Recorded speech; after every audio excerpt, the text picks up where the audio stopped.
大家好，歡迎收睇全新面貌嘅環球金融快線。喺我身邊依然有黃 Sir 黃冠一同我葉文一齊主持節目。黃 Sir 你好。你好 Abby。咁啊，由今集開始咧，黃 Sir 會全程3節咧都同我哋一齊討論下整個金融市場，同埋分析當日嘅新聞焦點。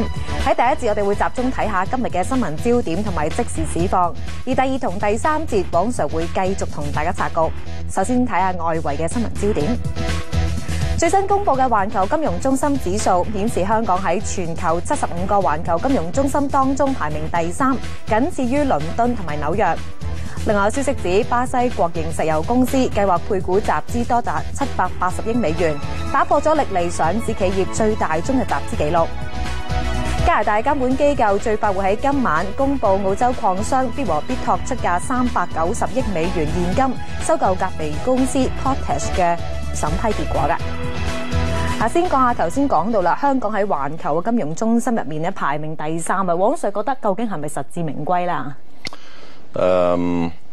首先呢，就係我哋呢一個新嘅面貌咧，就係順眾要求，所以咧就台嗰啲高層咧從善如流啦嚇，亦都配合翻咧成個台一個大改革嚟嘅，係啦，咁咧就係啦，咁所以我哋辛苦啲咧都要嘅嚇。係好啦，你話嗰個香港而家排名第3，咁呢個咧係由呢個 Global Financial Centre Index 佢哋排嘅，咁佢哋裏邊嘅條件咧就包括咧嗰個地區嘅租金啦。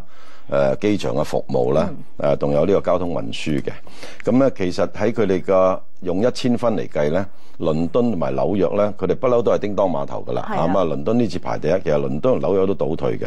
倫敦得分係772分，紐約得分咧就770分，即係差2分嘅啫。係啦，爭2分。就係香港咧就唔係爭好遠，香港760分。咁啊，去到後邊咧。就新加坡就爭香港32分，咁啊你仲有奇奇怪怪一樣嘢咧，上海咧排第6喎，由11去到第6，金融中心喎嚇。好啦，咁咧就嗱，倫敦有咩叻咧？佢就資產管理同埋呢個專業服務好叻啊。紐約咧就係呢個監管同埋銀行服務叻。香港咧都有一個係 number one 好叻嘅就係保險。不過我咧就點解佢排第3？我俾多個 number one 呢個全球咧Warren 咧佢個成交咧佢係 number one。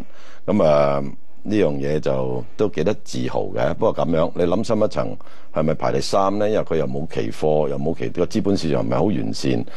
咁呢個GFCI 咧，佢又 sponsor， 譬如佢倫敦啊成日 sponsor 佢啦。咁啊卡塔爾咧 sponsor 佢都係開咗另外一個類別。卡塔爾本來排34，而家排第8㗎啦嚇。咁咧就佢喺財富管理同埋私人銀行嗰度排第8啊。係大家睇呢啲研究報告嘅時候咧，都要考慮下佢嗰個可信程度咧，究竟有幾高先得㗎。咁跟住再睇下外圍市況，美股喺早段係靠穩之後升幅擴大。道瓊斯工業平均指數最新係報10699點，升91點，升幅接近1%。標準普爾500指數升9點，報1135點。喺今個禮拜，大家都會密切注視住就係聽日開始嘅聯儲局1連2日舉行議息嘅會議啊！嗱，究竟佢哋會點樣睇當前嘅經濟狀況，同埋係咪真係會推出 QE2 咧？大家都會好關注啊！嗱，另外咧，今個星期都會好多關於美國樓市方面嘅數據啊。係啊，你先講嗰個美股點解突然間咧就本來開出嚟咧就升10零20點嘅啫。咁點解你突然間咧飆咗上去咧？就係因為咧嗰個國家經濟研究局啊，所謂個 NBER 咧。就喺網上講咧，就話咧呢個2009年嘅6月美國已經咧擺脫咗衰退啦。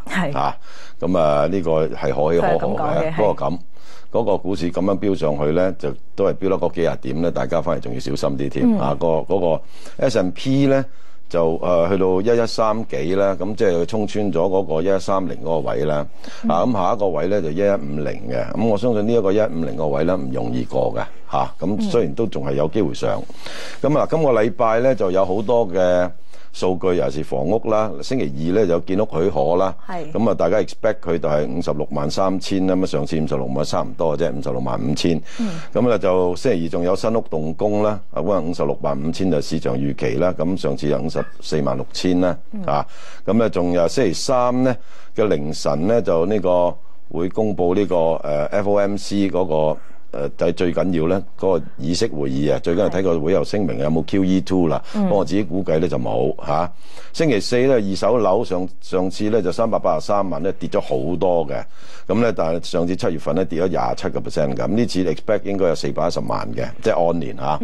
咁咧就星期四咧就仲有個領先指標，應該冇乜點喐，都係升0.1咁上下啦。咁啊星期五咧新屋銷售，咁啊上一次27萬6千間，呢次應該29萬5千間咁上下。咁仲有個耐用品訂單咧，呢個數目字咧就 fluctuate 都好緊要嘅。市場 expect 咧就上升0.6，上一次就升0.3，但係有啲咧就話因為飛機嘅 order 少咗，可能跌1.7。咁呢樣嘢就到時大家睇下點樣樣啦嚇。係啦，萬一即係 QE2 係即係冇出到嚟嘅時候咧，可能市場都會即係可能會坐一坐，因為大家都會有一個好大嘅憧憬啊。再睇下歐洲股市嘅表現又係點啊？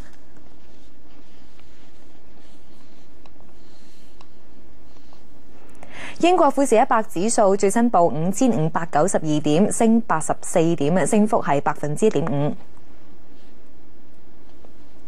法國巴黎 CAC 指數係報3775點，升53點，升幅都係接近1.5%。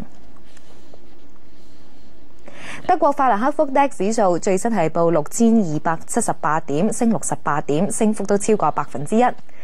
另外講下咧金價咧又創 record high 啦。你喺研討會嘅時候咧講過貴金屬咧白金就係首選啦，之後就係去到白銀，之後先至係到金喎。不過如果金價現時咁樣睇，1300美元一盎司係咪指日可待啦？1300我相信都有機會到嘅，不過咧就到1300嘅時候咧，就即係由1300到1330蚊咧呢個區間咧，就大家要好小心咧。我講過好多次，一 touch 到呢啲咁嘅位咧，隨時都會叫 pop and drop 嘅，即係一爆就即刻跌，一跌咧係跌10零20%唔出奇。咁所以咧，我就即係唔 suggest 大家喺呢個1280幾蚊咁高位咧，為咗嗰10零20蚊去追貨啦，反而咧睺佢跌落嚟咧先買都唔遲嘅嚇。唔小心會有先急升後暴跌呢一個現象啊！而喺第二節翻嚟，我哋就會講下美債價格近期上升，垃圾債券嘅價格更加升翻上去金融海嘯之前嘅水平。黃 Sir 就會分析一下投資債市嘅風險。轉頭見啦！